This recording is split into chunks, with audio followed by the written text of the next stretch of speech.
ನಿನ್ನೆ ಘಟನೆಯ ಬಗ್ಗೆ ನಮಗೆಲ್ಲರಿಗೂ ಗೊತ್ತಿದೆ.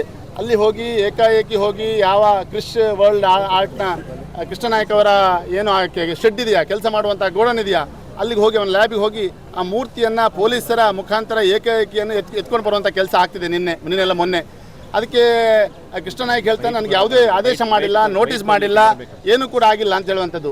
ಆದರೆ ಪೊಲೀಸ್ ಇಲಾಖೆಯವರು ಹೇಳ್ತಾರೆ, ನಾವು ಅಲ್ಲೇ ಲೈವಲ್ಲಿ ಇದೆ, ನೀವು ನೋಡ್ಬೋದು, ನಾವು ಅಲ್ಲೇ ಈಗ ಆದೇಶವನ್ನು ಬರೆದು ಕೊಡ್ತೇವೆ ಅಂತ ಕೈಯಲ್ಲಿ ಅಲ್ಲಿ ಹೋಗಿ ಆದೇಶವನ್ನು SP ಅವರು ನಿನ್ನೆ ಇವತ್ತು ಉದಯವಾಣಿ ಪೇಪರಲ್ಲಿ ಬೆಳಿಗ್ಗೆ ಪೇಪರಲ್ಲಿ ನೋಡಿದ ಕೂಡಲೇ ಪೇಪರಲ್ಲಿದೆ, ನಾವು ಮೊದಲೇ ಆದೇಶವನ್ನು ಕೊಟ್ಟಿದ್ದೇವೆ ಅಂತ.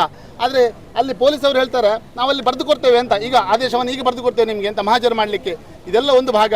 ಇದಾದ ಕೂಡಲೇ ಉದಯ್ ಶೆಟ್ಟಿ ಹೊರಗಿನಿಂದ ಬರ್ತಾನೆ ಅಲ್ಲಿಗೆ. ಅವರು ಬಂದು ಅವ್ರು ಯಾಕೆ ಬರಬೇಕು ಅಲ್ಲಿಗೆ?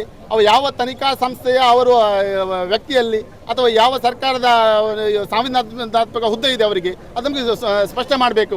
ಇದು ಬಂದ ಕೂಡಲೇ ನಮ್ಮೊಬ್ಬ ಸರ್ಕಲ್ ಇನ್ಸ್ಪೆಕ್ಟರ್ ಓಡ್ತಾರೆ ನಾಯ್ತರ ಅವರ ಹಿಂದೆ.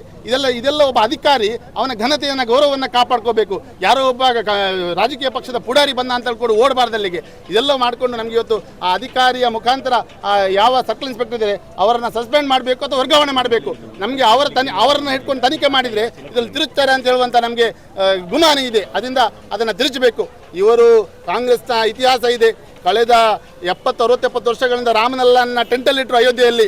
ಇವತ್ತು ಪರಶುರಾಮನ ಮೂರ್ತಿಯನ್ನು ತೆಗೆದುಕೊಂಡು ಇಲ್ಲಿ ಪೊಲೀಸ್ ಸ್ಟೇಷನ್ನ ಗೋಡನಲ್ಲಿ ಹಾಕಿದ್ದಾರೆ. ನಾಚಿಕೆ ಆಗಬೇಕು.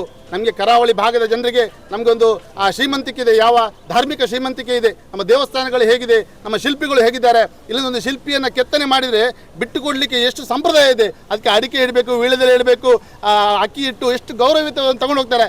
ಇವರು ಯಾರು ಮುಸಲ್ಮಾನ ವ್ಯಕ್ತಿಗಳನ್ನ ತೆಗೆದುಕೊಂಡು ಹೋಗಿ ಅದನ್ನು ಏನು ಡಂಪಿಂಗ್ ಯಾರ ಥರ ತಂದು ಲೋಡ್ ಮಾಡಿ ತಂದ್ರಲ್ಲ, ಇವರಿಗೊಂದು ಪರಶುರಾಮನ ಬಗ್ಗೆ ಇರುವಂಥ ಗೌರವ ಏನು? ಹಿಂದುತ್ವಕ್ಕೆ ಧಕ್ಕೆ ಅಂತ ಹೇಳ್ತಾರೆ. ಹಿಂದುತ್ವಕ್ಕೆ ಏನು ಧಕ್ಕೆ ಮಾಡ್ತಾ ಇರುವಂಥದ್ದು ನೀವು ಇವತ್ತು.